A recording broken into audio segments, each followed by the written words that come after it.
So, assuming that today this is a landmark judgment that I have to discuss, but it is of CPC.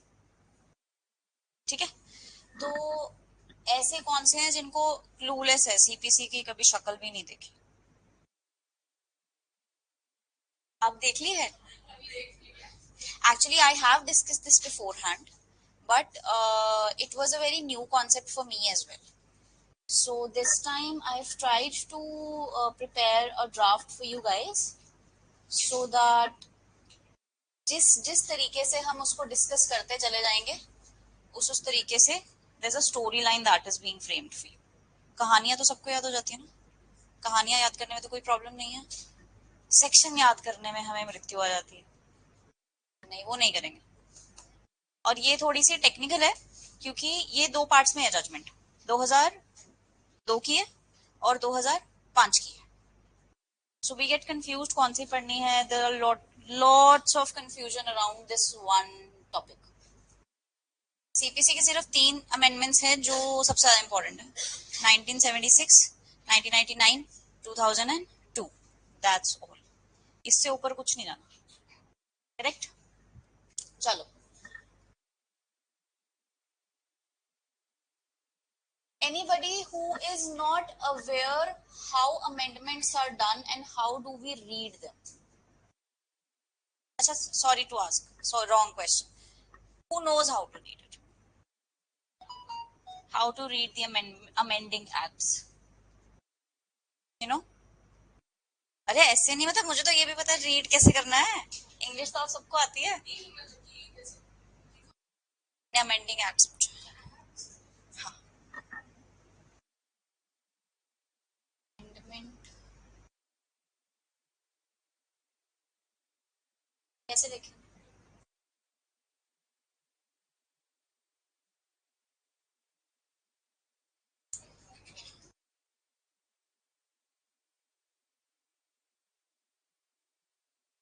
Word भूल गया ये तो।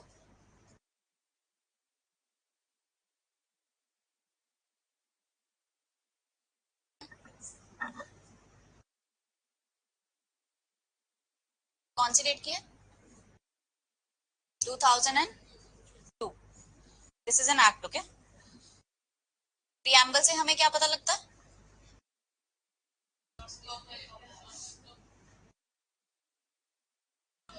Object of the act, purpose of the act, scope of the act, all of it.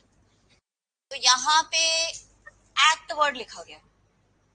One question for you, why there are two words, act and code? अभी मत बताना, class के बाद discuss करेंगे, ठीक है? लिख लो अभी इस क्वेश्चन को। आईपीसी कोड थी, इंडियन पेनल को, इंडियन पेनल क्या है? आईपीए थोड़ी है वो, हे भगवान। चलो anyway, an act further to amend CPC. CPC में कुछ एग्जिस्टिंग प्रोविजंस हैं जिसको ये एक्ट अमेंड करना चाहता है, and to provide for the matters connected therewith और incidental देयरटू, means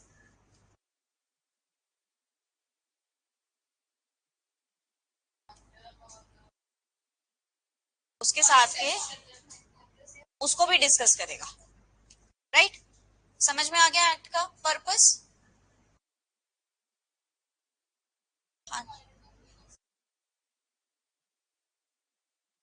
and provide for, it's not provided. अब सबसे पहले इसने अपना नाम बताया कि मेरा नाम क्या है, CPC amendment act 2002, right? Sorry, हमें 1999 खोलना था, सॉरी, ये भी तो चाहिए ही, वो भी ऐसे ही स्टार्ट होता है वैसे।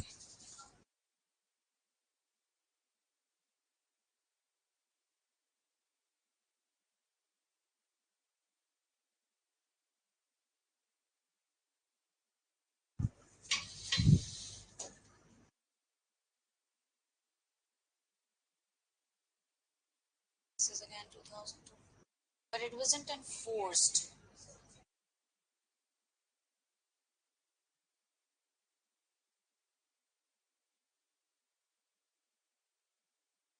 चलो ऐसे ही बता देते हैं, छोड़ो उसको. A point is ये total. अच्छा, okay. Last time I made a mistake. Law commission क्या होता है? I just started कि law commission this and that. What is law commission? हाँ जी.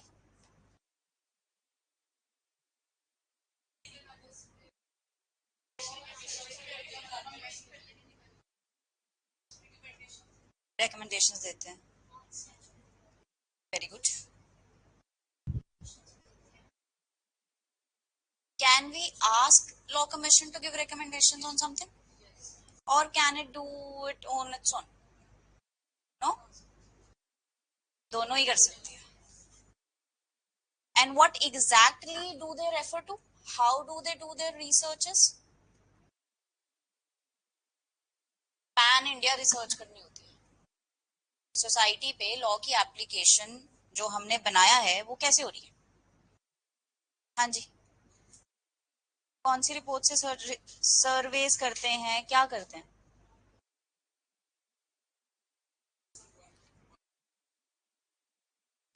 एलएलएम किस किसने की हुई है? एलएलएम वाला है कोई? एलएलएम में आप थीसिस लिखते हैं? जितने एनएलयूज हैं they have the plagiarism of only 10%. मतलब 10% कहीं से कॉपी हो सकता है, 90% कंटेंट आपका होना चाहिए. गाइड्स आपके टॉपिक्स अप्रूव करते हैं, उसके बाद आप में चेंजेस करते हैं, फिर ठीक लगती है तो अप्रूव करते हैं और फिर वो पब्लिश की जाती है. फिर आप एलएलएम में रिसर्च पेपर्स पब्लिश करते हैं. फिर जब आप पीएचडी करते हो तब क्या करते हो? तब भी थीसिस लिखते हैं. थीसिस इतने लिखवा क्यों रहे हैं हमसे? All of you guys are the law researchers of Law Commission of India. Every PhD student, every LLM student. ठीक है? कि आपकी रिसर्च में अगर 10% प्लेजरिज्म है तो वी अज्यूम 90% ओरिजिनल कंटेंट होगा. और जब आप एलएलएम पढ़ते हैं तो उसमें रिसर्च मेथड होते हैं, सर्वेस कैसे कंडक्ट करने हैं जी, इंटरव्यू करना है जाके. Okay, how do we determine the crime rate of a city?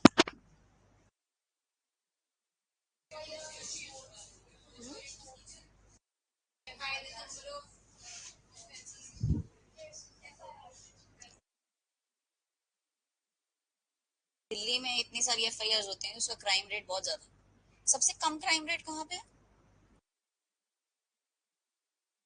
नहीं पता, आस्किंग यू गाइस. चेन्नई. चलो जहाँ पे भी है, मतलब we all know crime rate कैसे पता लगता है. आपने कहा एफआईआर से पता लगता है, तो डीडीआर का क्या काम है?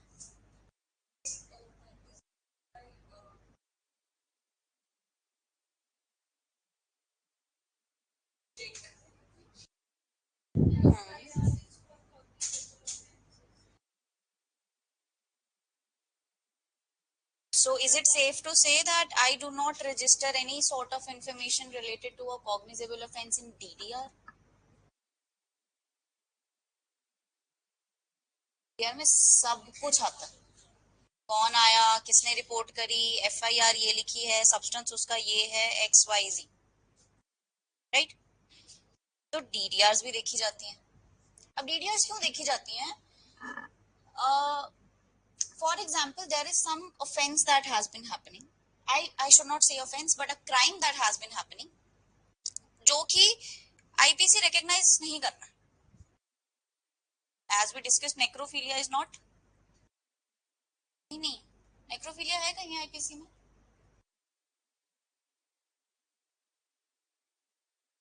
Other than 297, that is on the burial grounds. Anybody having sexual intercourse with a dead body in your own house, where is it punishable?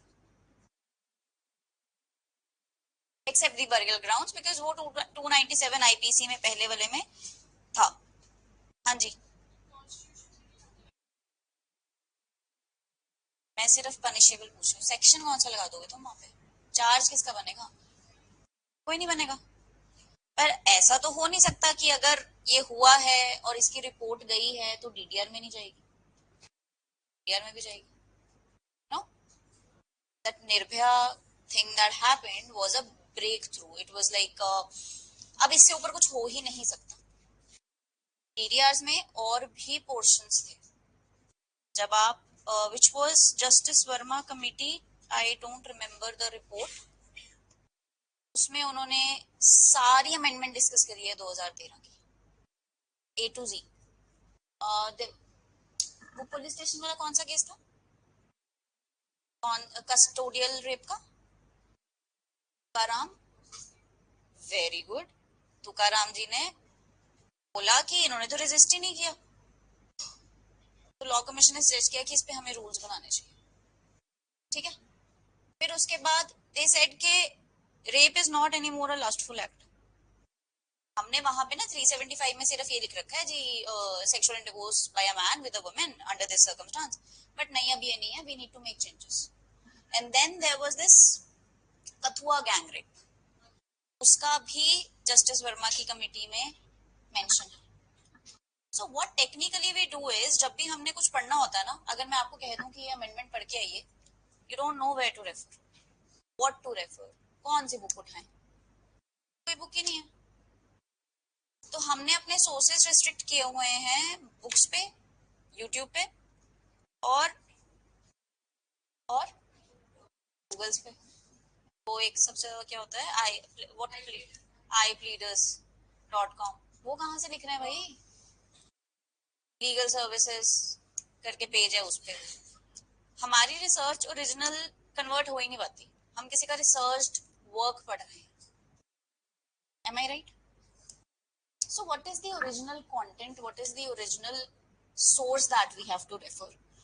One is the judgment, two is the reports, चाहे law commission की है, चाहे आपकी special एक committee बनाई गई है court के द्वारा कि इस पे हमें रिसर्च करके दीजिए, want to know more about it, correct? तो हमें वो देखनी है, और हम जब 1999 की देखेंगे, सारे रेलेवेंट केस लॉज इस रिपोर्ट में ही मिल जाने, आपको कुछ नहीं ढूंढना पड़ेगा। क्यों हाथ पैर मारने? No, it's just that it's a little lengthy draft to begin with. What I've tried to do is I've taken the original paragraphs, para 2.6 from the Law Commission report, para 2.6.1, point 2, then your Salim Bar Association, but 2005. ठीक है, ये original प्रिसेप्ट्स हैं judgements के और reports के, और उसके नीचे क्या है, references that you have to make, और या ये कह लो कि सरल भाषा में करके जो सुप्रीम कोर्ट ने कहा। ठीक है, इससे ज्यादा anything I can do for you? You want to give any input? I want to keep doing this. और कुछ आपके दिमाग में कोई इनपुट है, मोस्ट वेलकम। या किसी को ये समझ ही नहीं आया मैंने बोला?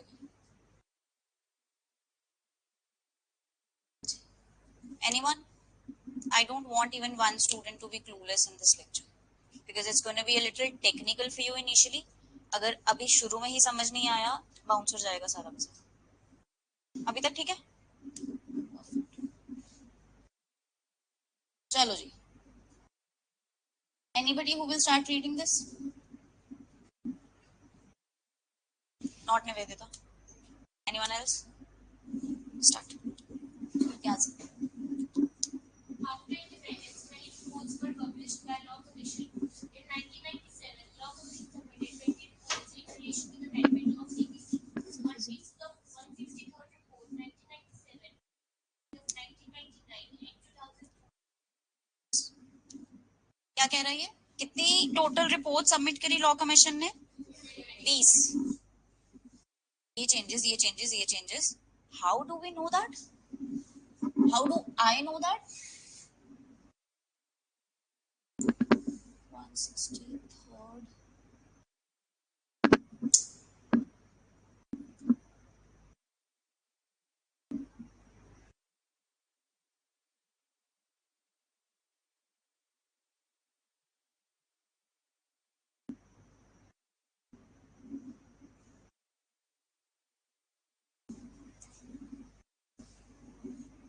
ये देखना क्या है ये 27th रिपोर्ट सीपीसी के रिलेशन में, 54th report CPC CPC CPC, ये सारी रिपोर्ट्स लॉ कमीशन की सीपीसी के रिलेशन में दे रखी है उन्होंने. We have to jump to straight up 163rd जो आपकी बिल इंट्रोड्यूस किया गया था उससे डील करती है. And we have to take the English draft. So this was the report that was given by the Law Commission. Okay, so how many pages you can see? यही तो पढ़ने में हमें कुछ होता है. कौन 204 पढ़े? 204 pages are too much. No?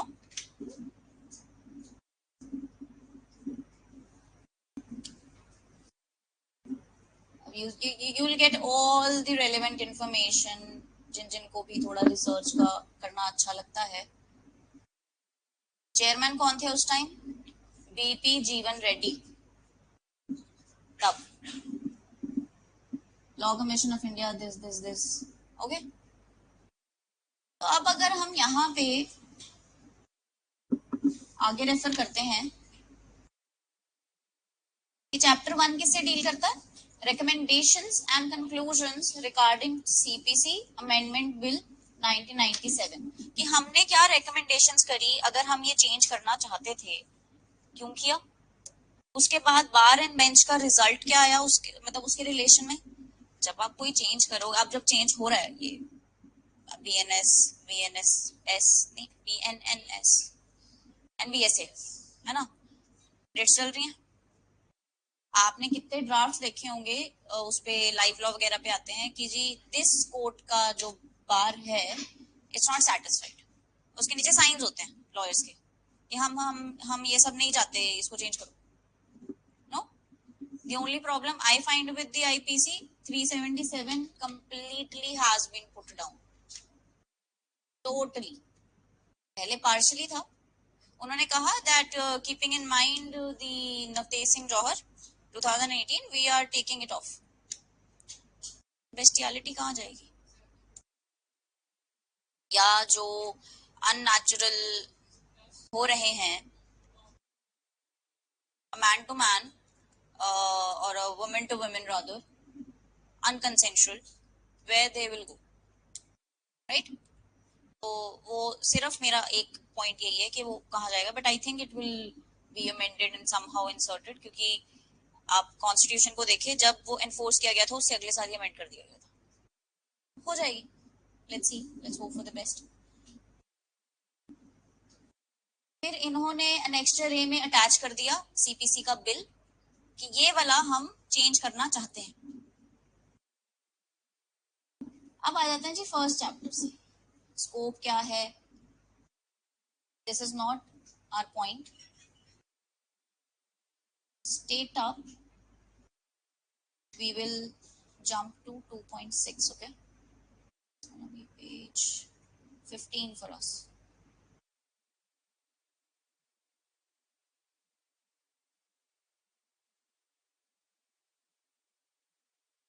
अच्छा, ये देखना क्या लिखा है 2.6 में. Clause 2 of the amendment bill proposing this and here do we see any changes? Year वो दोनों सेम सेम है. अब देखो, पहले पॉइंट ये उठा कि 1999 में चेंज करने की जरूरत पड़ी ही क्यों? First question. करेक्ट. क्या हुआ? दरवाजा खोल दीजिए ना, और वो वाला दरवाजा बंद कर दीजिए, पीछे वाला, the back one. Yes.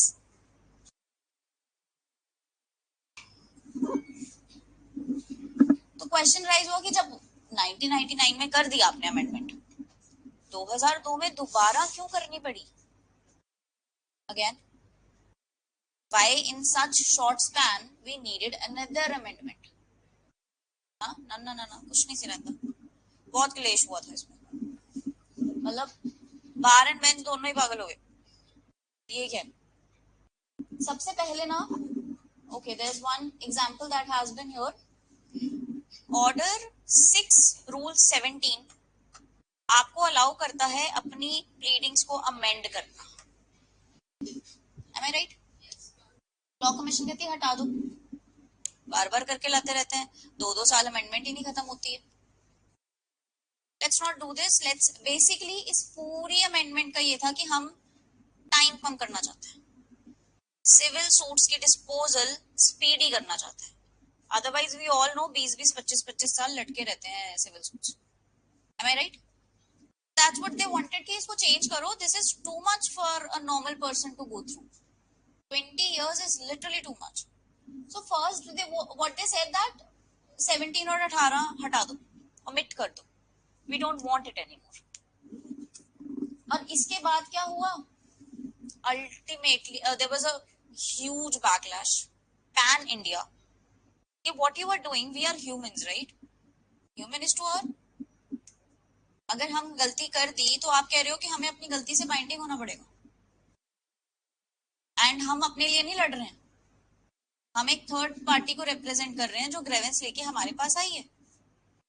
So please, we do not support this omission and we do not want this change. There was a huge backlash. 1999 की अमेंडमेंट करने के बाद उसकी एनफोर्समेंट को होल्ड पे रखा गया।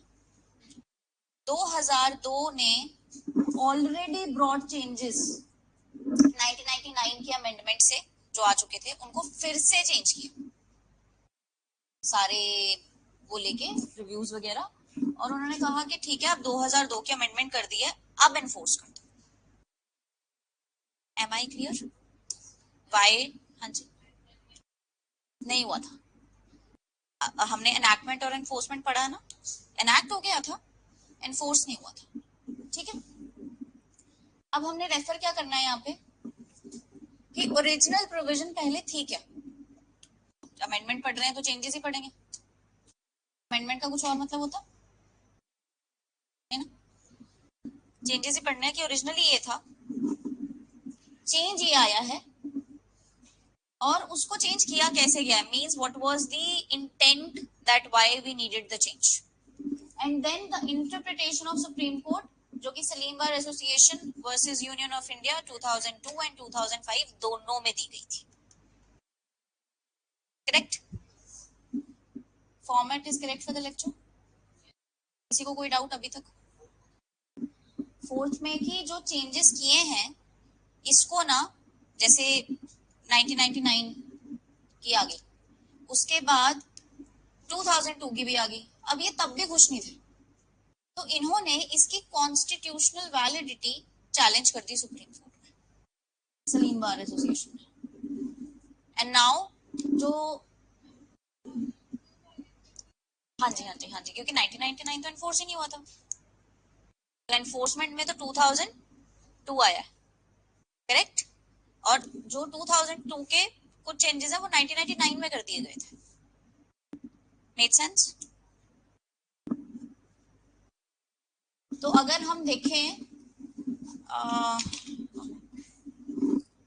जो आपकी अमेंडमेंट पार्ट है ना,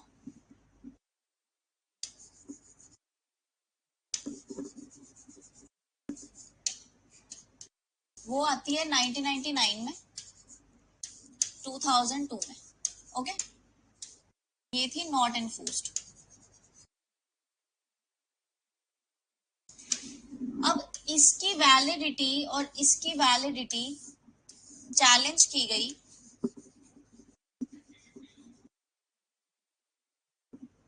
Salim Bar association,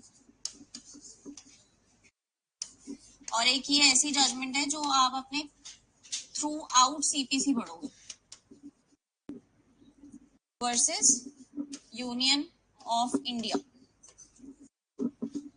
This was again given in two parts, 2002 and 2005. So you guys have to be very particular about the years,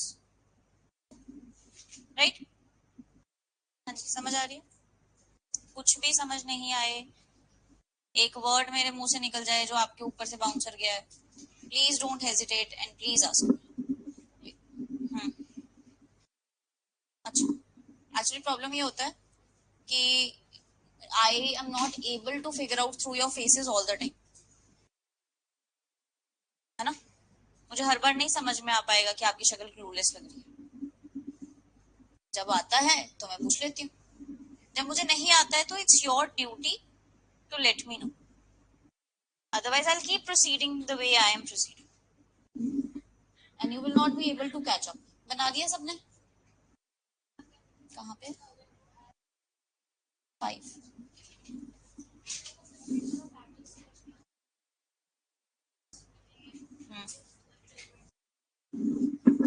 देखो अमेंडमेंट क्या होता है? Amendment is the change brought in the act, जिसकी वजह जो ये चेंज हम discuss कर रहे हैं, इससे bar and bench was not happy at all. They were like no we can not let this happen. जैसे अभी ये 3 एक्ट्स को बैकलैश मिल रहा है, ऐसे ही था उस टाइम पे भी। उन्होंने क्या किया, इसकी वैलिडिटी चैलेंज कर दी सुप्रीम कोर्ट में कि this is not constitutionally valid, आप इसको हटाओ। जब एक चीज, एक वर्ड या एक प्रोविजन या एक एक्ट या कुछ भी कॉन्स्टिट्यूशनली इनवैलिड डिक्लेयर हो जाता है तो उसको खत्म कर दिया जाता है। एनजैक, national judicial appointment commission, do you think supreme court will give away its powers? नहीं ना। कोलेजियम सिस्टम सबको पता है। कोलेजियम सिस्टम क्या है कि हम ही डिसाइड करेंगे कौन बैठेगा कॉन्स्टिट्यूशनल कोर्ट्स में। M I right? कोई जुडिशरी के बाहर का बंदा इसमें इन्वॉल्व नहीं होता। तो एग्जीक्यूटिव ने कहा कि हमारे पास एक doctrine of checks and balances है कॉन्स्टिट्यूशन के द्वारा जो दिया गया है, कि चेक्स एंड बैलेंसेस है, all the pillars of the country has to do checks and balances on each other. Government कुछ करे, सुप्रीम कोर्ट इंटरवीन कर देता है। लेजिस्लेशन कुछ उल्टा बनाए, सुप्रीम कोर्ट इंटरवीन कर देता है। सुप्रीम कोर्ट उल्टा करे तो किसी को कोई राइट ही नहीं है बोलने का। ये बोला एग्जीक्यूटिव ने। तो उन्होंने क्या किया, अमेंडमेंट करके कॉन्स्टिट्यूशन में एक एनजैक कमेटी बना दी कि अब ये लोग डिसाइड करेंगे कि कॉन्स्टिट्यूशनल कोर्ट्स में कौन बैठेगा। उसमें सीजेआई पार्ट थे और ऑपोजिशन का एक leader and one law dignitary of the country, very मतलब प्रोनाउंड, या समझ गए ना। मेरे को वो वर्ड नहीं याद आ रहा, उसको क्या बोलते हैं। नो नॉट ज्यूरिस्ट, बस जो बहुत मतलब फेमस है लीगल, उसमें जिनको बहुत नॉलेज है लीगल। ओके, तो ये 4-5 कुछ बंदे होंगे और ये डिसाइड करेंगे अपॉइंटमेंट करनी है कि नहीं करनी है। सुप्रीम कोर्ट कहता है ये कैसे है? आपको कैसे पता कौन सा जज बैठना चाहिए, कौन सा नहीं बैठना चाहिए, किसका क्या बैकग्राउंड है, एसीआर्स क्या है? We know the best, we can not let this happen. कौन से आर्टिकल में इंस्टीट्यूट किया गया था एनजैक? 124 ए के अंदर। और सुप्रीम कोर्ट ने उसको अनकॉन्स्टिट्यूशनल कह के इनवैलिड बोल दिया। आज चाहे वो कॉन्स्टिट्यूशन में एज इट इज पढ़ा है, पर उसको पढ़ते नहीं है। And same question was, this was done 2015 Punjab का paper, after your prelims before your mains, all of this fiasco was done that then, and it was a part of your mains question. So you guys are expected to know the legal journal knowledge in detail. We do not care you were preparing for mains, you were supposed to know about this. It was such a major thing that happened in the legal world. तो ऐसे unconstitutional declare कर दिया जाता है। अगर इसको जो amendment हम पढ़ने वाले हैं, ये पूरी अमेंडमेंट ही इस लैंडमार्क जजमेंट में डिस्कस की गई है and it catered different parts of CPC, जैसे समन्स भेजना, अरेस्ट कब होगी, आपकी कितनी प्रॉपर्टी अटैच हो सकती है, या आपकी आई गेस रिजेक्शन के रिलेशन में भी कुछ, that I want to discuss one thing. So जब पूरी सीपीसी को केटर किया है तो इस जजमेंट में भी पूरी सीपीसी केटर की होगी। So according to me, I don't think there is any other judgement touches every aspect of CPC in detail other than this, and it's in 2 parts. तो मुझे लगा 2002 2005 है ना, एक ही जजमेंट है ये, बट दो उसमें। Am I clear? एनीबडी? अब कोई डाउट है? तो इसलिए हमें ये जजमेंट पढ़ने के लिए अमेंडमेंट पता होनी बहुत जरूरी है, और इसकी थोड़ी सी हिस्टोरिकल बैकग्राउंड पता होना जरूरी है। Am I clear? Okay.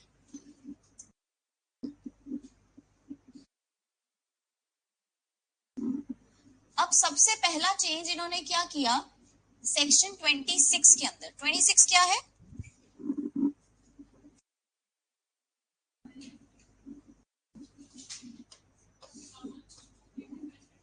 That's 27.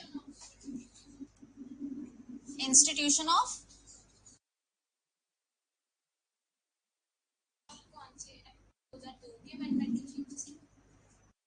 मैं जो भी हम डिस्कस करेंगे वो 1999 की है, जहां पे 2002 का आएगा I will let you.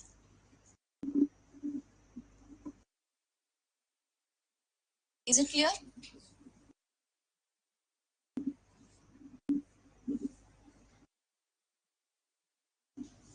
CPC is not at all difficult, it's just lengthy and boring. और इसमें ना, क्योंकि I always tell everyone that law is something that you see in your day to day life. Though substantive law के तो examples हम अपने day to day life से extract कर पाते हैं, प्रोसीजर सिर्फ जो कोर्ट जाते हैं उनको पता होता है, तो उसका एग्जांपल एक्सट्रैक्ट करना would be next to impossible for me, because वो हम नहीं देखते हैं, वो तो जो प्रोसीजर से डील कर रहे हैं वो देख रहे हैं।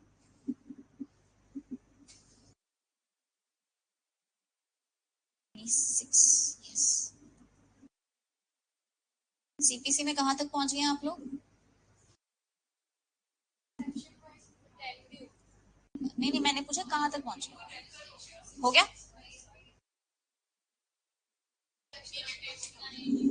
टेस्ट है कल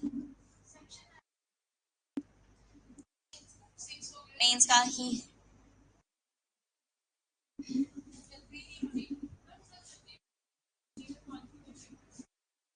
I'll try my best.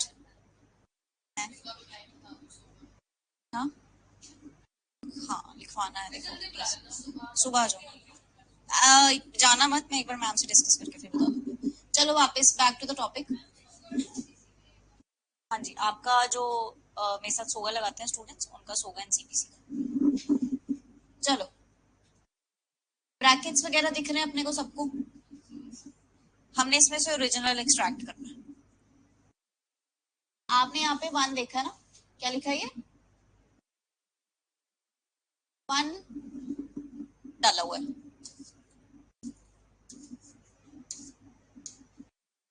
Section 26 renumbered as subsection 1 by section 2 of this act. अब यहाँ पे क्या लिखा है जी? एक्ट तो 1999 का है, इफेक्ट में कब से आया? 2002 से। ठीक है, तो इन्होंने क्या कहा कि ये जो नंबर भी चेंज करना है ना, ये इरेज करके नहीं लिख सकते। Even to insert this one thing here, just this one thing, क्योंकि आप देखो ब्रैकेट में सिर्फ यही है, इसके लिए भी आपको बाय सेक्शन अमेंडमेंट करनी पड़ती है। करेक्ट? कहते पहले तो नंबर 1 डाल दिया, तो हमारे पास ओरिजिनली क्या था, that every suit shall be instituted by presentation of a plaint or in such other manner as may be prescribed, बस, इसके बाहर कुछ नहीं था। ठीक है, इससे हो क्या रहा था, लॉ कमीशन ने कहा कि बहुत फ्रिवलेस वेक्सेशियस सूट्स इंस्टीट्यूट किए जा रहे हैं। What do I mean by frivolous? Frivolous means false. Vexatious means fictitious नहीं, vexatious. VEXATIOUS. Vexatious जब हम किसी दूसरे को परेशान करने के लिए कुछ करते हैं, कहते ना law of act, a person should not be vexed twice. एक इंसान को एक ही चीज के लिए 2 बार परेशान मत करो। Vexatious क्या होता है? जब किसी को परेशान करने के लिए डालते हैं कि तू रुक अभी सूट डाल दूंगा। करेक्ट? तो कहते हैं हम सजेस्ट क्या कर रहे हैं, प्लीज इंसर्ट सबसेक्शन 2 इन 26, जो ये बोले कि हर प्लेंट के साथ जो आपके फैक्ट्स हैं वो एफिडेविट के द्वारा प्रूव किए जाएंगे। एफिडेविट क्या होता है? एक एक करके प्लीज। हाँ जी। Generally what is affidavit? Not here, what is affidavit generally? It's a declaration कि जो ये सब ऊपर बातें लिखी है ना ये सच है। हाँ जी। Yes, sworn statement sort of thing, कि मैं कसम खाता हूँ, true to my knowledge, best to my knowledge, मैं जो कह रहा हूँ सच है। तो जब आप एफिडेविट देते हो ना, so can I say that अगर वो झूठा हो तो आपके ऊपर एक लीगल लाइबिलिटी अराइज हो जाती है ना? तो यही यहाँ पे क्या करना चाह रही थी लॉ कमीशन, कि तुम अब बोल के दिखाओ झूठ। नाउ इफेक्ट्स ऑफ इट, कि अगर कोई मान लो सच में ही प्रताड़ित था किसी चीज से, उसने केस डाल दिया, वो बाद में केस हार गया, तो क्या इफेक्ट होगा? That's all a different part all together, and that's a very lengthy topic to discuss, जो एफिडेविट इन इटसेल्फ है। ठीक है, but we will again have a restrictive approach, और हम कोशिश करेंगे कि जितना जरूरत है उतना ही पढ़े। तो उन्होंने बोला कि इधर क्या करो जी, एवरी प्लेंट के साथ एक एफिडेविट अटैच करो। अब बार एंड बेंच का इस पे कहना क्या था? Let's see that. Yes this, अब देखो ना कैसे पता लगता है कैसे कितना ऐड हुआ है। This bracket is just here, तो सिर्फ इतना ऐड हुआ है। This bracket starts from here, runs till here, so this whole line has been added by the amendment. Okay, तो हम यहाँ पे देखते हैं कि लॉ कमीशन का कहना क्या था।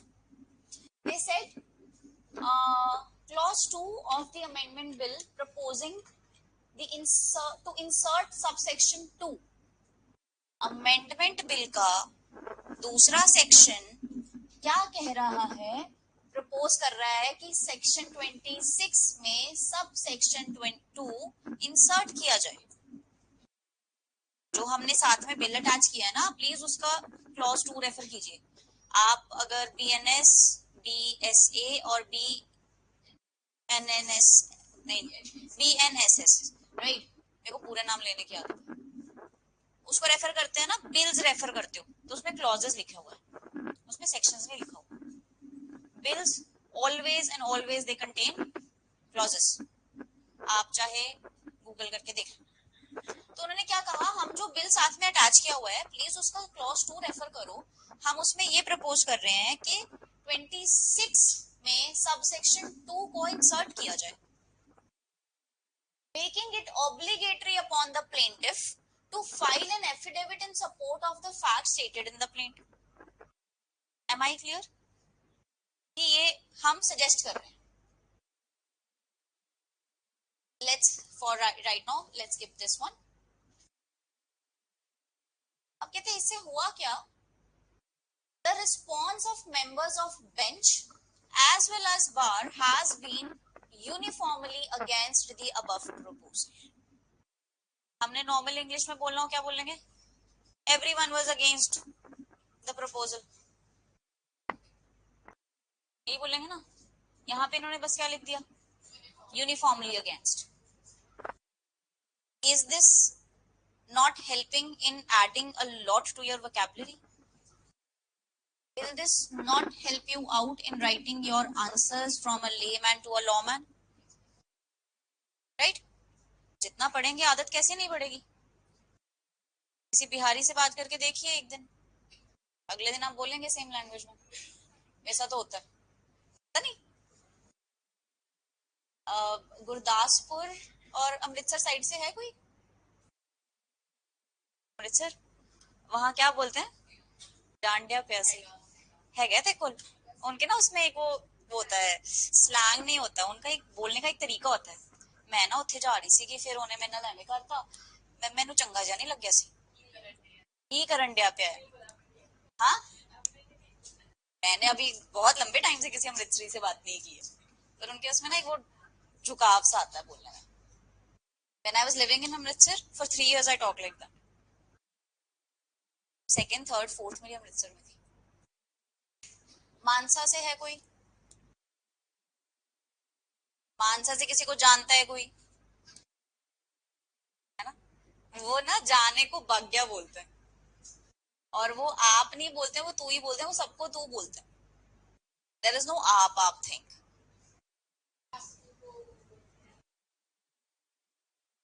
क्या? कर्द? I don't no.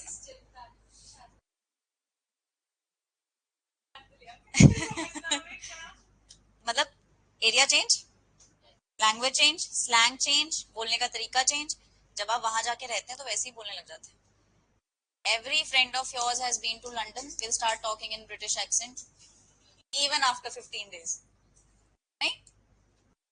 और वो इंस्टाग्राम की उस पे वो फ्लैग भी डल जाता है, डलता है ना, पहले ही डल जाता है। हाँ, तभी तभी के तभी डल जाता है। और सेम इज विद एवरीवन, है ना। तो कहने का मतलब ये है कि ब्रेन की इनबिल्ट टेंडेंसी है to adapt, inbuilt. This is not something that you have to work on, this is something that has been gifted by God to you, it's just we do not use it, that's all. तो जितनी judgements पढ़ोगे, जितनी ये पढ़ोगे reports, अपने आप language ठीक हो जाएगी, अपने आप वर्ड्स मिलने लग जाएंगे। कैसे नहीं मिलेंगे?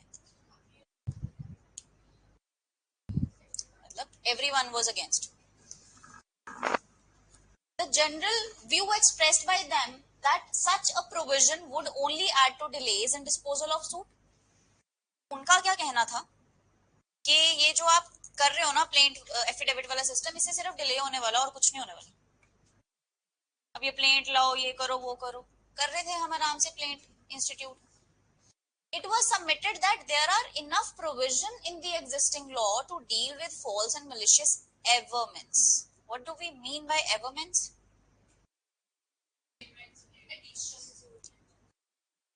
Contentions. Whatever I'm stating in my plaint are the averments. Aver is to state, to say, to speak, right? Averments in the pleading, and that this additional requirement would not make any difference. पहला उनका problem ये था कि आप तो कह रहे हो कि हमने ये सारे चेंजेस करने ही इसलिए हैं कि डिलेज कम हो, इससे तो डिले बढ़ रही है, ठीक है। दूसरा उनका क्या कहना था कि this was something what I could understand, that writ petitions या counters या other affidavits भी फाइल जहां होते हैं, या जिस भी एप्लीकेशन के साथ एफिडेविट डलना है, उसमें आपको श्योरिटी है कि कोई मलिशियस प्रोसिक्यूशन नहीं हो रही? उसमें क्या वो सब सच बोल रहे हैं? हाउ कैन यू से कि सिर्फ एफिडेविट अटैच कर देने से लोग सच बोलने लग जाएंगे? तो हमारे हिसाब से तो ये बिल्कुल बेसलेस है, ये होना ही नहीं चाहिए, ठीक है। और एफिडेविट से आप क्या कर रहे हो, इसको तो एज एन एविडेंस भी रीड किया जा सकता है। तो कोर्ट क्या करेगा कि दूसरी पार्टी, जब भी कुछ एविडेंस आता है ना कोर्ट में, तो दूसरी पार्टी के पास राइट आ जाता है क्रॉस एग्जामिन करने। Am I right? तो अगर मेरी प्लेंट ही as an affidavit, as an evidence जा रही है, तो मेरी प्लेंट में कहीं कहीं सारी बात पे भी क्रॉस एग्जामिन हो सकता है कि तो ये तो और डिले कर रहे हो तुम। बार एंड बेंच का पॉइंट समझ में है? प्रॉब्लम क्यों इन्होंने जताई कि हमें एफिडेविट्स नहीं देने।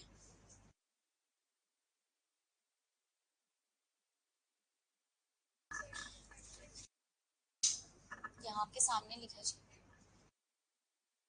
वो कहते हैं कि वो एज एन एविडेंस रीड किए जाएंगे, इन्होंने कहा। हाँ,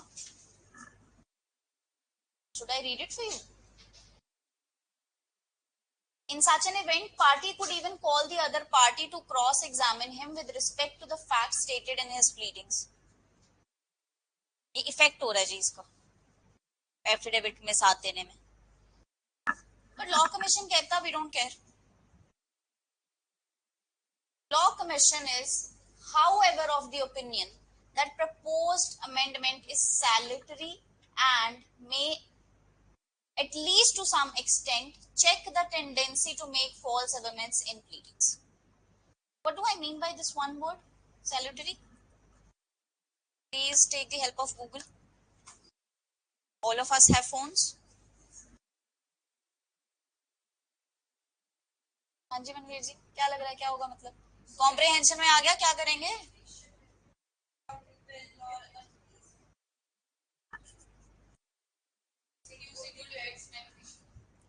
Reducing, producing good effects and is beneficial. Did we add another word to our salutary? होता है जो beneficial है, कहते हैं ये जो हमने चेंज किया है ये beneficial है और हमारे हिसाब से कुछ एक्सटेंड तक तो कर देगा चेक। समझ में आया? झूठ ना बोलो तुम अपनी प्लेट में, है ना? तो अब इसकी जो वैलिडिटी होगी चैलेंज, वहां पे भी इनका यही कहना था कि सर ये तो चीज बढ़ाने वाली बात है। फॉर योर ड्राफ्ट इसको I will keep adding with every class, but as of now ये मैं भेज दूंगी, ठीक है? And for the reference, in case you want to read the original also, I have given the reference, तो वहां से आप उसके आसपास का भी पढ़ सकते हो। सुप्रीम कोर्ट ने क्या कहा?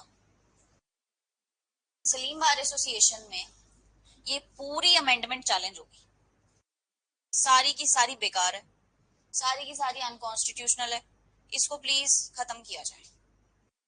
और सेम आर्ग्यूमेंट्स बार के सुप्रीम कोर्ट में भी थे कि we do not find this correct, but let's see what Supreme Court has to say. Supreme Court ने तीन इंपॉर्टेंट बातें कही, एंड अगेन ये मेरी वर्डिंग्स नहीं है, I have not interpreted it, I have not reduced into a normal language, ये supreme Court ने ही लिखा, okay? It was sought to be contended that requirement of filing an affidavit is illegal. ये content किया जा रहा है बार के द्वारा कि एफिडेविट देना इलीगल है and unnecessary in view of existing requirements of verification of the pleading. Bar कह रहा है कि इलीगल है और अननेसेसरी है, हमें नहीं चाहिए। We are unable to agree, हम इस बात पे अग्री नहीं कर पा रहे, कैसे इलीगल है, कैसे अननेसेसरी है? एक एफिडेविट तो अटैच करना ना हमने साथ में, उसमें इतनी प्रॉब्लम क्यों आ रही है? सुप्रीम कोर्ट कह रहा है, ऊपर हमने बार की बात सुनी है, अभी हम सुप्रीम कोर्ट की देख रहे हैं। कहते जो एफिडेविट है ना is required to be filed under amended 26(2) और जो ऑर्डर 6 का रूल 15 का सब रूल 4 है वो सिर्फ, अच्छा ये इधर इधर मत आओ अभी, ये थोड़ा सा आपकी स्कोप से पार हो गया। It is however made clear that such affidavit would not be an evidence for the purpose of trial. इन्होंने क्लियर कर दिया कि आपकी ये प्रॉब्लम है कि जी एविडेंस में जाएगा, ये जाएगा, हम बोल रहे हैं नहीं जाएगा, इसका पर्पस ही डिफरेंट है।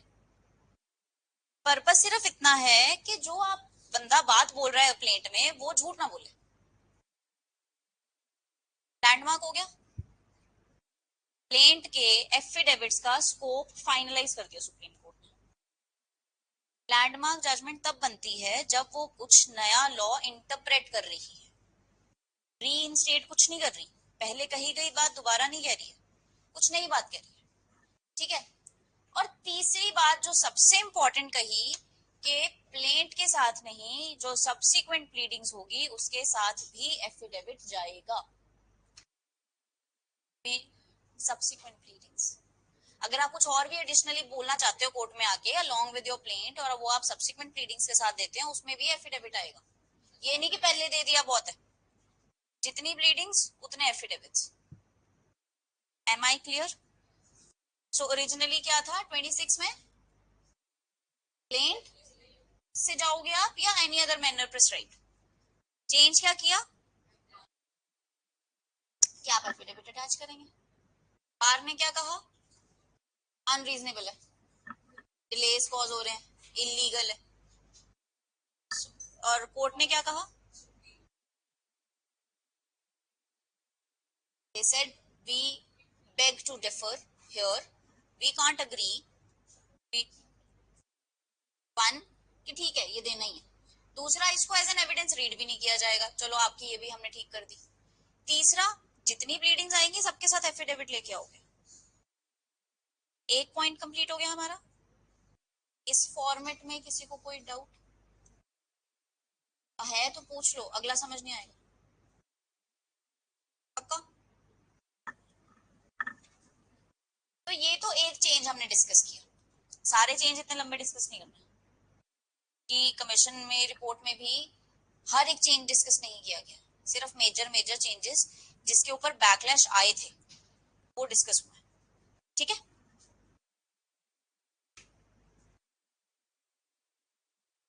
ये ब्रीफ में डाल दिया मैंने कि 26(2) can not be read as an evidence under order 18 rule 4 sub rule 1। ठीक है, as it serves a purpose just to tell the court that case is not frivolous. This is a basic deduction of this portion what Supreme Court said. Second, affidavit subsequent pleading से साथ भी जाएगा। Correct? Let's come to the summons. अब आ जाते हैं 27 पे। Reference हो गया क्लास में समन्स का? बिल्कुल भी नहीं हुआ है?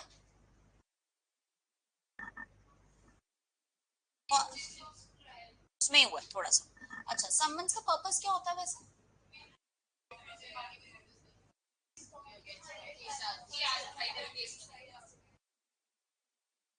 केस लग गया हुआ है ना? कौन सी स्टेज पे जाता है समन्स?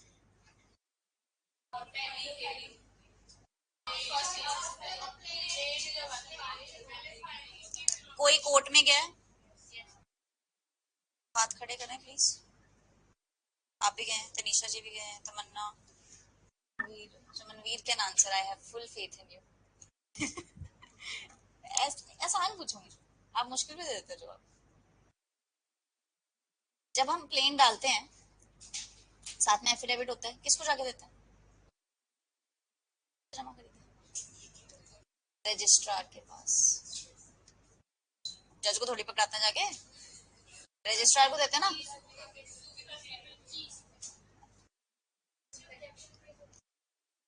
हाँ, जनरल ऑब्जेक्शंस क्या होती हैं वैसे? वकालतनामा नहीं दिया जी, वो लेके आओ। स्टैम्प फीस नहीं बताई, वो लेके आओ। कोर्ट फीस नहीं लगाई, वो लेके आओ। और आपने डुप्लीकेट में नहीं दी जी प्लेंट। ना ना ना, नॉट द कॉपीज। सीपीसी कहता है the file the plaint has to be filed in duplicate as well. वो जो आप समन्स की कॉपी समझ रहे हो ये वो नहीं। सुन लो ना, एक बार सुनो। Okay,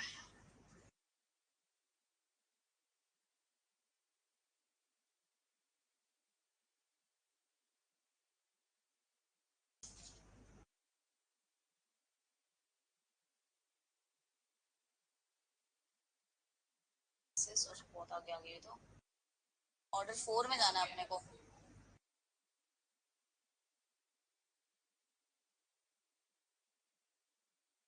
please let me no अगर मैं और पीछे चली जाऊँ।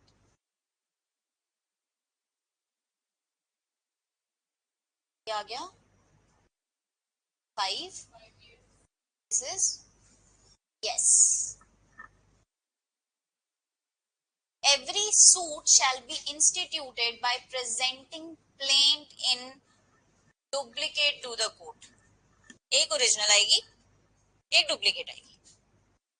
आप नहीं दो तो रिजेक्शन हो जाती है। ऑर्डर क्लॉज ई में। Very good, easy. आपने डुप्लीकेट में दे दी।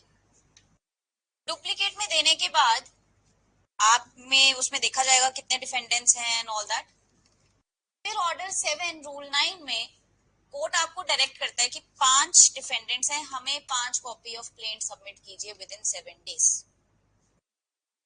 That's a different thing. आपने नहीं सबमिट की तो रिजेक्शन। कहाँ पे? Order 7 rule 11 clause F. Minor change, rejection का ग्राउंड चेंज। किसी को समझ में नहीं आया?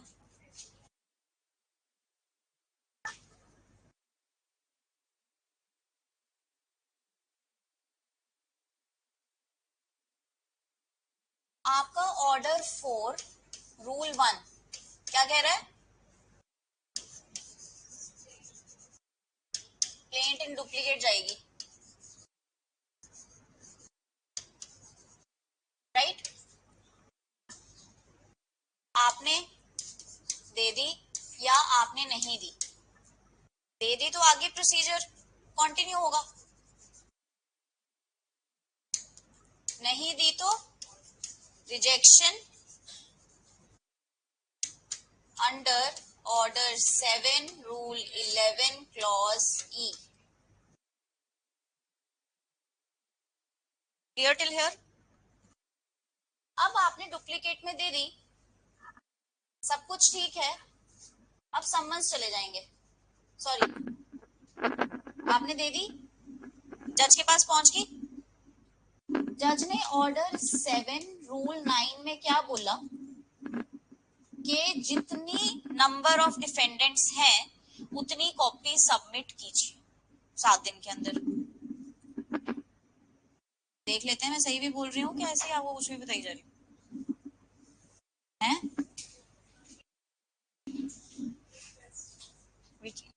Oh God, it's so overwhelming when people say that. मेरे सर के ऊपर बहुत रिस्पॉन्सिबिलिटी आ जाती है।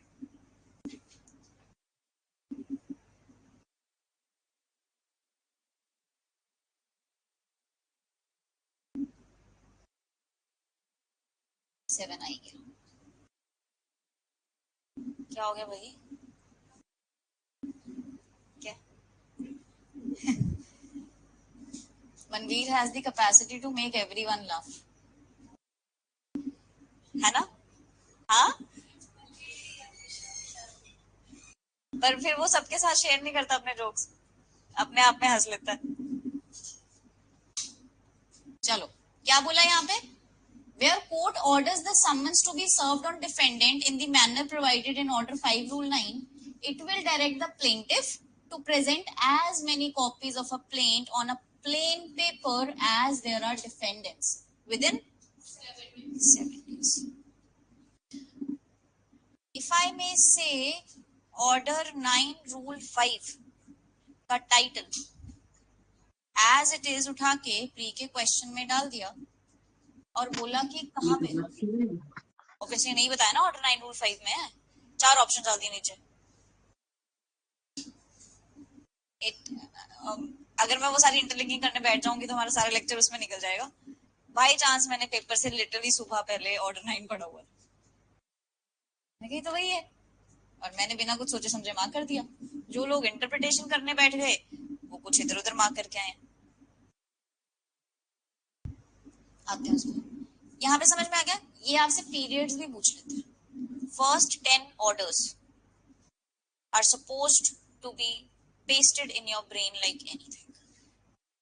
Periods, rules, everything.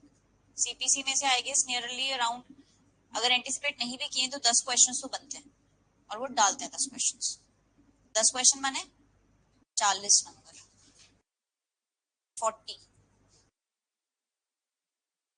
ठीक है? अब आपने ये काम नहीं किया,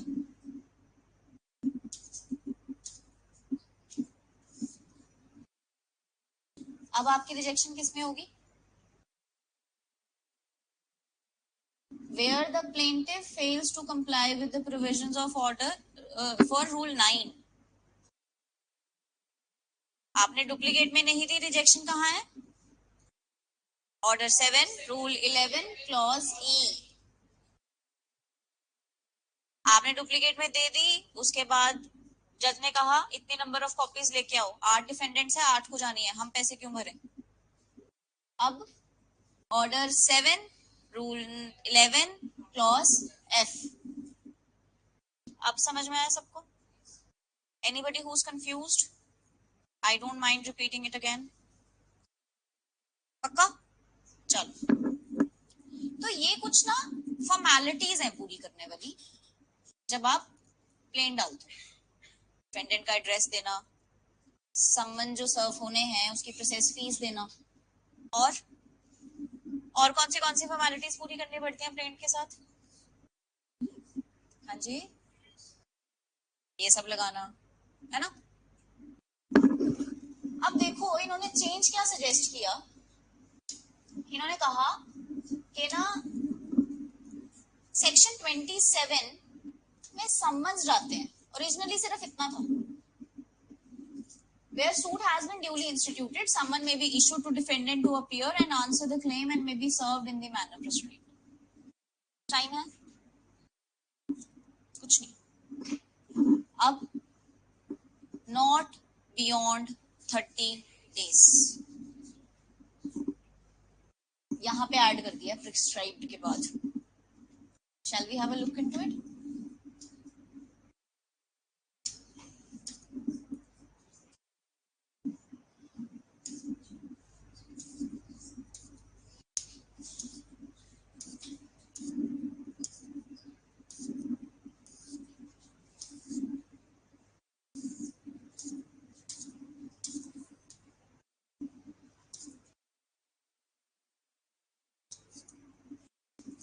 तो इतनी बड़ी है ना सीपीसी, इधर उधर नेविगेट करने में आधा टाइम निकल जाता।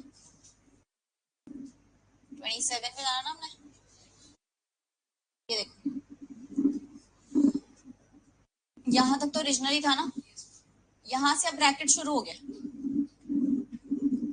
Let's have a look on footnote 3।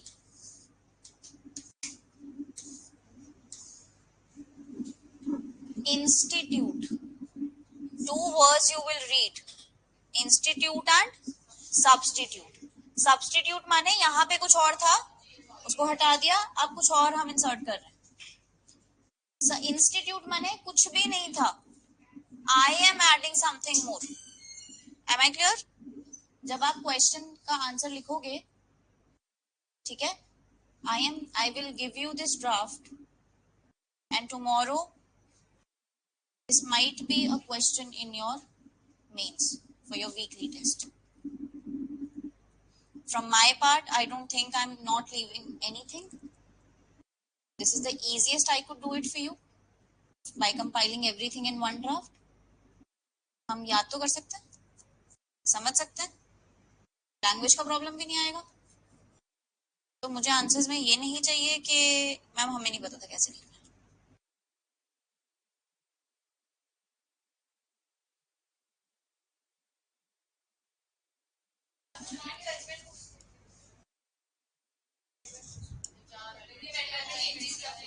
क्या पता मैं एक ही सेक्शन 26 ही पूछ लूँ बस कि discuss the change brought by 1999 amendment in section 26 of CPC, 5 marks,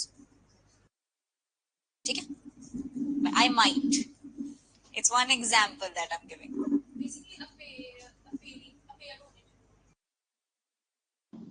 सुनता लोग वाली पूरी,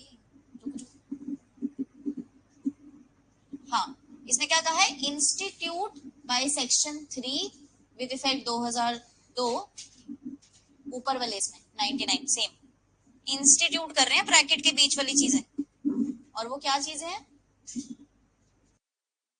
on such day not beyond 30 days from the date of the institution, again a pre pointer, 30 days beyond कहां से नहीं होने चाहिए, इंस्टीट्यूशन ऑफ सूट, और इंस्टीट्यूशन ऑफ सूट कब माना जाता है, जब रजिस्ट्रार को दे दिया, जब तक जज के पास तो पता नहीं कब तक पहुंचेगा, जब रजिस्ट्रार को दे दिया इंस्टीट्यूशन कंप्लीट, उस दिन से 30 दिन के अंदर आपके समन सर्व हो जाने चाहिए, ये कह रहा है। किसी को इसमें प्रॉब्लम दिखाई दे रही है? You guys are a part of bar right now. Bench तक पहुंचना है, बार को कोई प्रॉब्लम नहीं लग रही इसमें?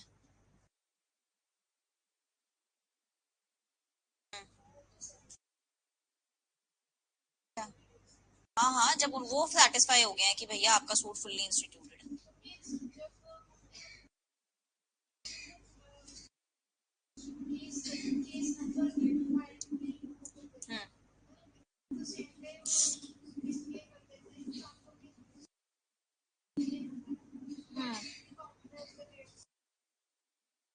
यार ये बहुत डिटेल्स में पूछ रहे हो मेरे से, किस दिन इंस्टीट्यूट मानी जाएगी, that's the I guess limitation में बताया गया ना आपका। बस उसमें ये बोलता है कि जिस दिन प्रॉपर ऑफिसर को सबमिट कर दी जाती है उस दिन हम मान लेते हैं। अब जो प्रैक्टिकल डिटेल्स हैं I will confirm that by the evening और बाय टुमारो फॉर श्योर। कोई प्रॉब्लम नहीं दिख रही?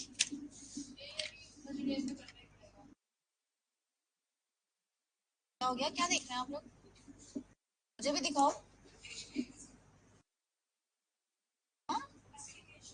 Application of CPC.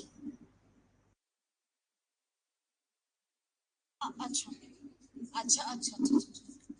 ठीक है, कोई प्रॉब्लम नहीं दिख रही।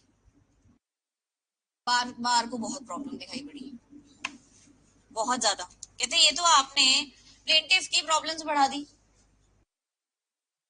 अगर समन सर्व नहीं हुए तो अनसर्व्ड वापस आ जाते हैं ना, फिर से आपको प्रोसेस फीस देनी पड़ती है, फिर से आपको सर्व करवाने पड़ते हैं, and within 5 days you have to give the process fees again.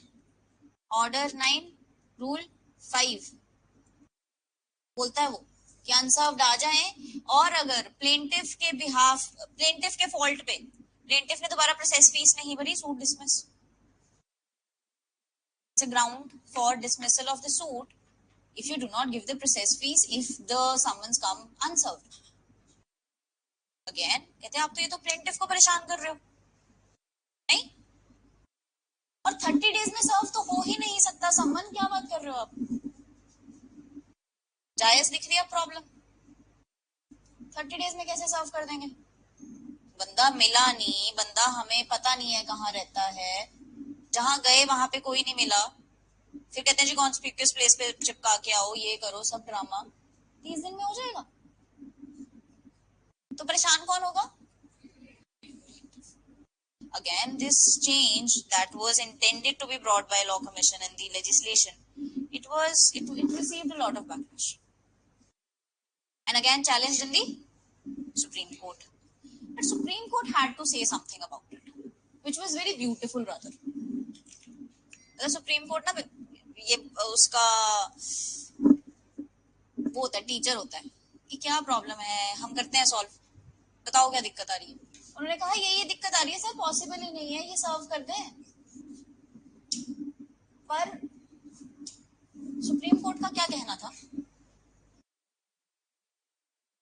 The amendment has been made under to section 27 dealing with the summons to defendant, which after the amendment read as follows.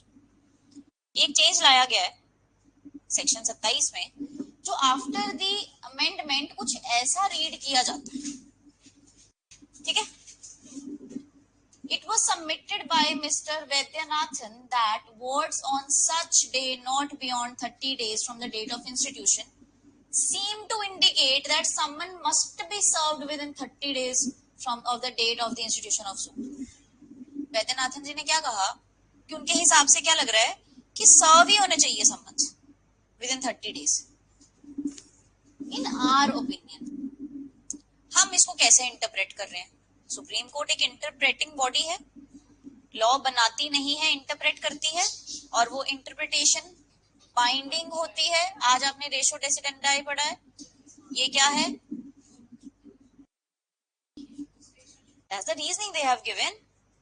Obiter डिक्टा तो नहीं है। Will this be binding on the courts? Good. कहते हमारे opinion में set provision अगर हम as a whole पढ़ें उसको, will not be susceptible to the meaning, to that meaning. कहते हमारे हिसाब से हम पढ़ रहे हैं तो ये मीनिंग नहीं निकल रहा। मीनिंग तो सुप्रीम कोर्ट ने डिसाइड करना है, बनाते रहे लेजिस्लेशन जो बनाना, नहीं? वो मे को शेल और शेल को मे बना देते हैं। नो? अच्छा, मे का क्या स्कोप होता है? If somewhere legislation has written that judge may do this, discretion है, और shall do it करना ही पड़ेगा। Section 46 CRPC, not 46, somewhere in 40s, okay? They say that जज को ये करना ही पड़ेगा, shall लिखा है वहां पे। सुप्रीम कोर्ट कहती no, it's directory in nature, even if you don't do it there is no harm.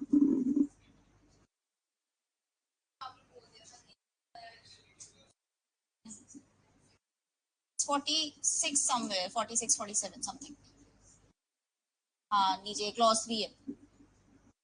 They said it's merely directory in nature. क्यों? क्योंकि अगर आप ये काम नहीं करते हो तो कोई लॉस हो नहीं रहा. अब मेरे दिमाग में वो अड़ चुका है, मैं जाके देखूंगी कौन सी क्लॉज है. अभी देख लें please. I have a little curious कीड़ा इन माय ब्रेन.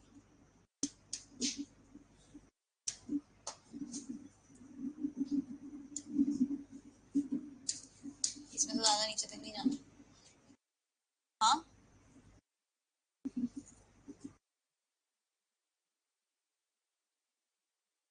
40 के बाद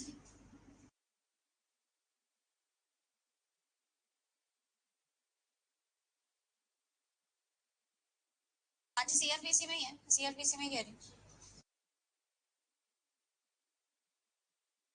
नहीं 45 के बाद ही है.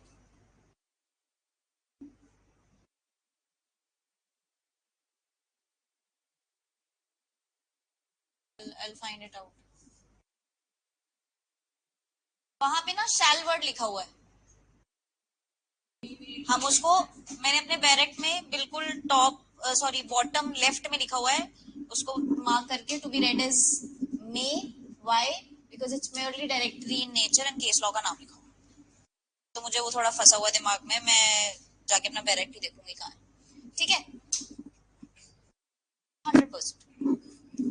Got my point? No matter what legislation is making, who is to interpret?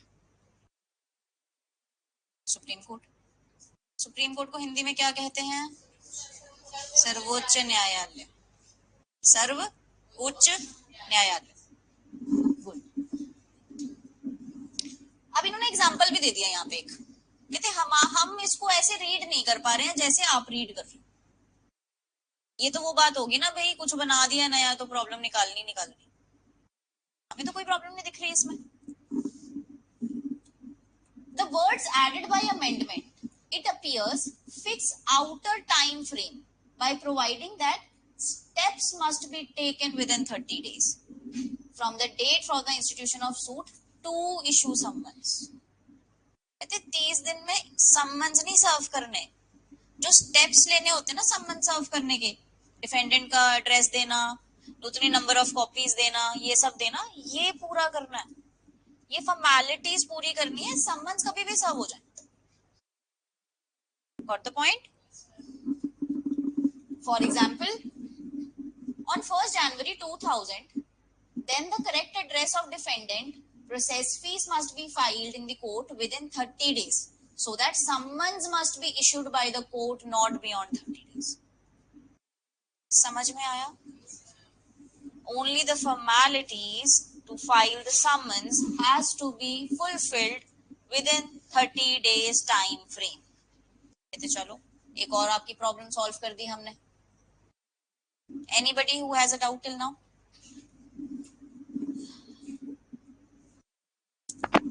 ठीक है ये पढ़ लेना.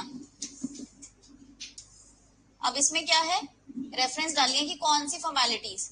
Copy of the plaint along with the summons, order 5 बोलता है जितने होंगे कॉपीज आनी है.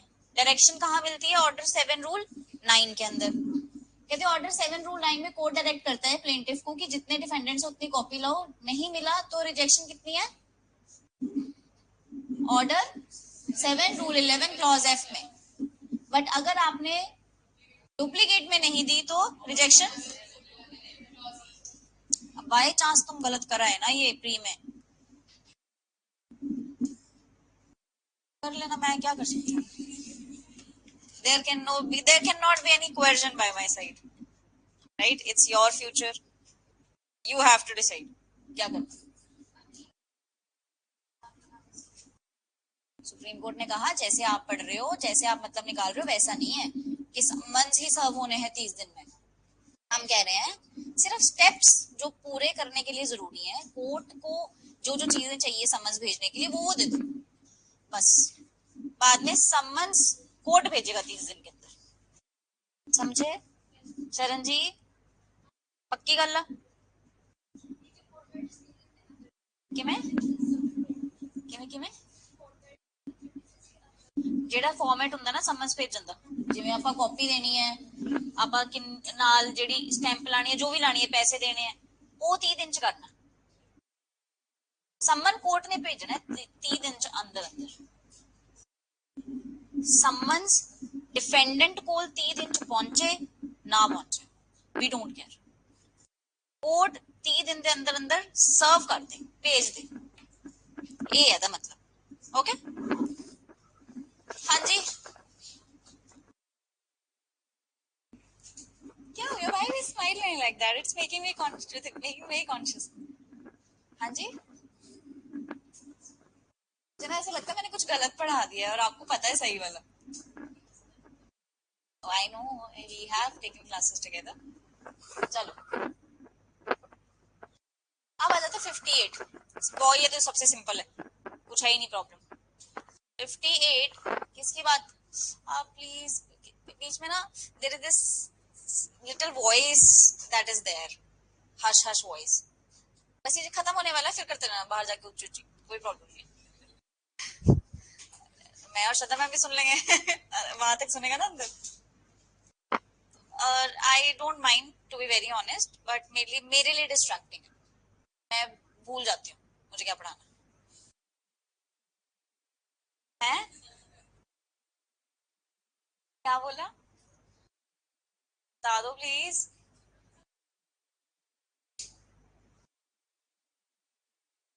अच्छा लगेगा मैं भी हश हश में बोलने लग जाऊं, कुछ नहीं समझ में आना वहां तक? बताओ। Who is it? आप बता दो प्लीज, बता दो। हाँ, मेरा मजाक तो नहीं उड़ा रहा था? फिर ठीक है, जो मर्जी बोलते रहो। इट शुड नॉट कंसर्न मी। 58 में क्या बोला? 58 ओके,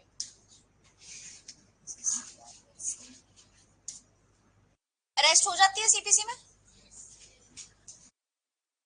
सिविल प्रिजन में प्लेंटिफ को क्या भरना पड़ता है? Subsistence allowance. सब्सिस्टेंस अलाउंस पता क्या होता है? मुझे अगर किसी बंदे को 10 दिन रखना है जेल में, उसके 10 दिन के जेल का भाड़ा मैं दूंगी। हाँ पैसे भी मुझे चाहिए, पैसे भर में मैं कोर्ट यही कहता है, कोर्ट यही कहता है। जब मुझे भी पता लगा था मेरा सेम रिएक्शन, मैं क्यों पैसे भरूं?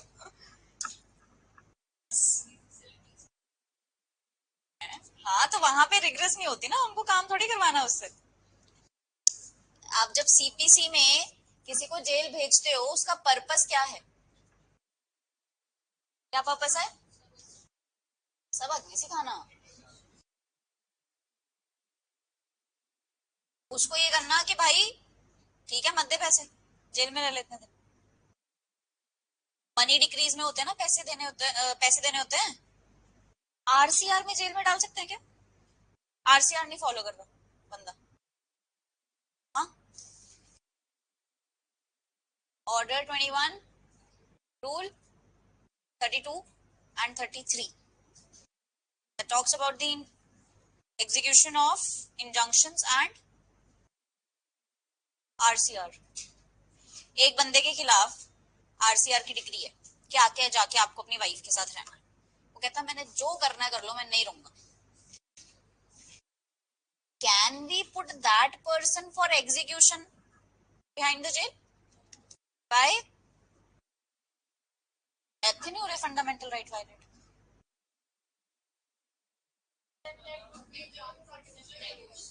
हम्म नहीं नहीं, सिर्फ क्वेश्चन है कि अरेस्ट कर सकते नहीं कर सकते।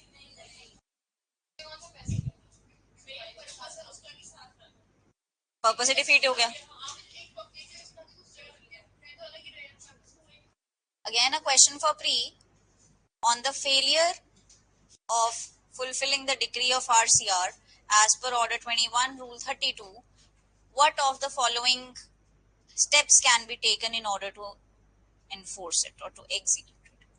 Arrest the person, attach the property, or both, or none?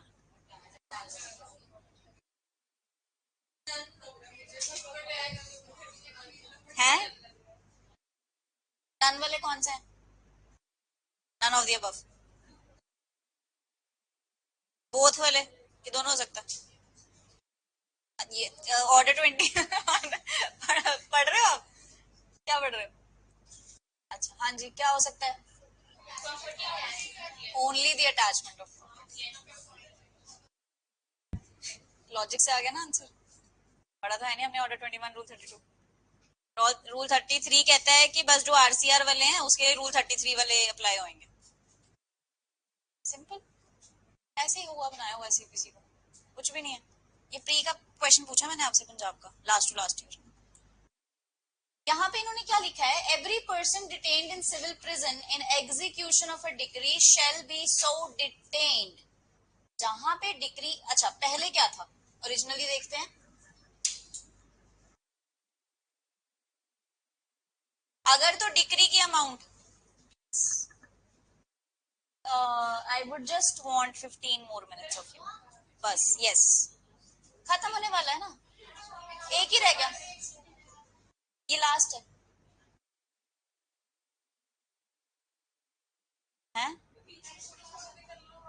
2 point तो रह गए भाई। प्री के पहले तुमने 30 दिन में सारा कुछ पढ़ना है, सारे सब्जेक्ट्स। कुछ नहीं होता 2.5 साल, ऐसे ही उड़ जाना है। मुझे ये सेकंड उससे लगता था बहुत बड़ा बहुत बड़ा कब 5 हो गए पूरे पता भी नहीं चला। 500 से नीचे मनी डिक्री, नो अरेस्ट। 500 से 2000 के बीच में है 6 वीक्स, और 2000 से ऊपर है तो 3 मंथ्स मैक्सिमम डिटेंशन। ये हमारे पास ब्रैकेट दिया हुआ था। अगेन आपसे प्री में पूछा जाता है, obviously not the old one but the previous one. Amendment से क्या कर दिया? 2000 से कम है नो अरेस्ट, 2000 से ज्यादा है पर 5000 से कम है 6 हफ्ते, 1.5 महीना, और अगर 5000 से ज्यादा है तो इसमें किसी को कोई प्रॉब्लम नहीं लगी, कोई डिस्कशन नहीं।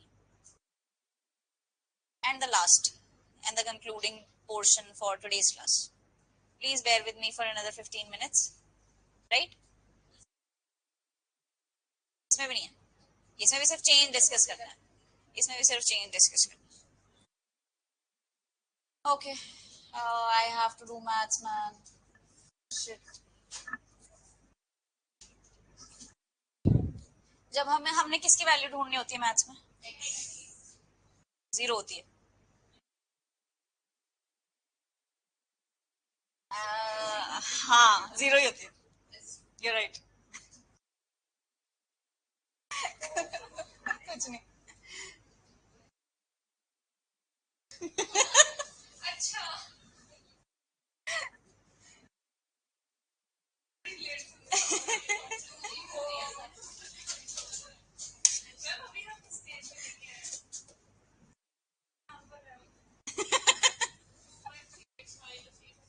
अरे मैंने तो जोक देखा था, वो कहते हैं मैथ्स में सारा टाइम बोलते रहते हैं एक्स की वैल्यू, मुझे आज तक नहीं पता लगी अपने एक्स की। 0 थी बिल्कुल। तो जब भी मेरे को होता है ना एक्स की वैल्यू निकालनी है, my, very right, very right, very right, it's in minus. अच्छा चलो चलो यार, देखो पता है, वो मत करो। मैथ्स करते तो वैसे ही मेरा दिमाग थोड़ा उल्टा हो जाता, आपको पता है। यही नाच रहे हैं अभी मेरे सामने, मैं क्या बोल रही हूँ। Okay, I'll try my best to explain this to you. Please मेरे से अननेसेसरी क्वेश्चन मत पूछना, मैं बहुत मुश्किल से याद कराई है, ठीक है?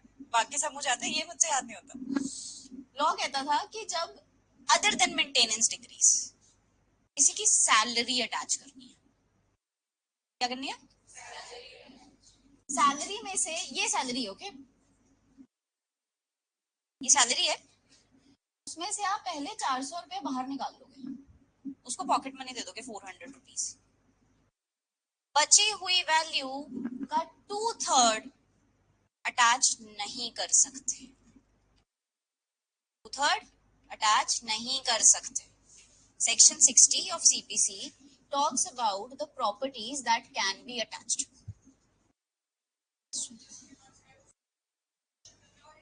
सुनो ना, सुनो एक second. There's a frame. Section 60 talks about the properties that can be attached. But जो proviso है ना, वो बोलता है ये चीजें अटैच नहीं हो सकती। तो टेक्निकली सेक्शन 60 अटैच और नॉन अटैच दोनों की बात कर रहा है, निकला ही हुआ है। क्या है title? Property liable to attachment and sale in execution. Proviso तो पढ़ने की हम वो करते ही नहीं है, सीधा आ जाते हैं इसमें number A B C D पे। क्या लिखा है इधर? Shall not be liable. ये चीजें हो सकती हैं अटैच, ये नहीं हो सकती। हाँ ये देखो ये वाला था, सुनो ना, हमें क्लास में पढ़ाया, सर कहते bedding of judgment debtor his wife and children also. सारे बच्चे कहते सर ये लिखने की जरूरत क्या थी, बीवी बच्चे अटैच नहीं हो सकते। कहते वो बीवी और बच्चों की बेडिंग्स की बात हो रही है, जजमेंट डेटर के बीवी बच्चों की बात नहीं हो रही। ओह गॉड, स्टूपिड किड्स। ये आई ए कुछ कह रहा है, हमने ये पढ़ना है जो नॉट अटैच हो सकता है ना। सॉरी सॉरी सॉरी, इधर ये salary to the extent of first 1000 है, यहाँ पे पहले 400 था, and 2/3 of the remainder. Total salary से 400 निकाल लो और जो बचता है उसका 2/3 अटैच नहीं हो सकता। और प्री में क्वेश्चन घुमा के पूछते हैं कि कितना अटैच हो सकता है। Any degree other than the maintenance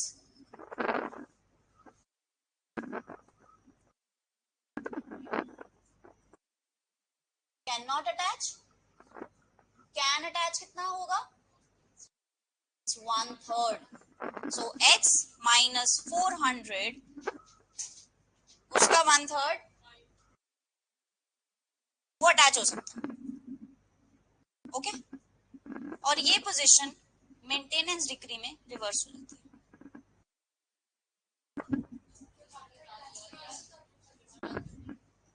voice आपके लिए था ये। सैलरी का 2/3 हिस्सा बीवी को देना पड़ेगा।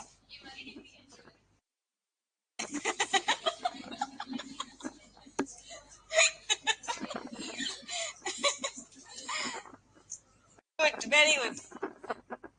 मैं आपका एक वो, हाँ क्या लिखा है? इन execution of any degree other than degree for maintenance. और मेंटेनेंस में 1/3 of salary in execution of any degree of maintenance, ये अटैच नहीं। 1/3 ही नहीं हो सकती, 2/3 हो सकती है। सो फॉर्मूला हमारे पास क्या डिड्यूस किया गया? ये 400 था, अमेंडमेंट से क्या चेंज किया? So now the formula is x minus 1000 into 2/3 can't attach. And what can be attached? x minus 1000, ये फॉर्मूला लगाना पड़ेगा आपको क्वेश्चन में। 1/3, हाँ प्रीमियर बोलते हैं इसकी इतनी सैलरी है, करो अटैच। और मैं पागल हूँ, मेरे को याद करना पड़ रहा है, मैं तो शक्ल ना देखूं मैथ्स के किसी फॉर्मूला की।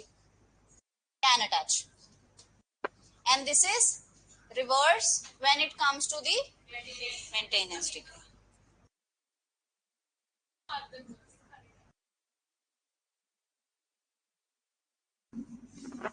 This is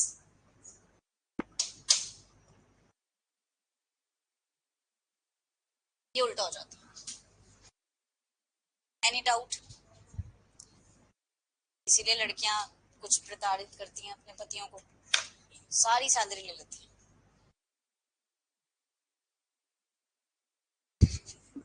मैं मैथ्स एग्जाम्पल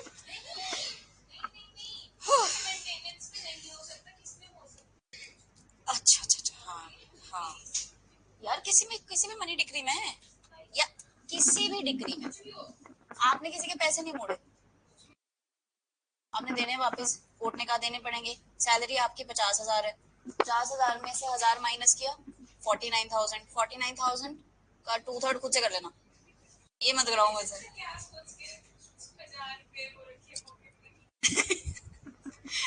क्या आपके कोर्ट के आने जाने का हो जाएगा एक दिन का।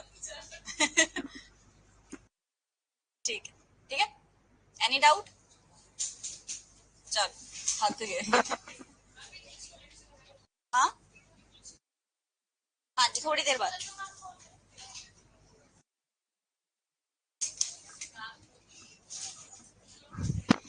हाँ जी हाँ जी, I will send the PDF and test के टॉपिक सुन जाओ, टेस्ट टॉपिक्स। हाँ ग्रुप में डाल दूं, अभी बताऊं? ठीक ठीक लगा लूं? वैसे टॉपिक कोई नहीं है, जितना सीपीसी और सोगा हो चुका है सारा। एविडेंस कितना हुआ है?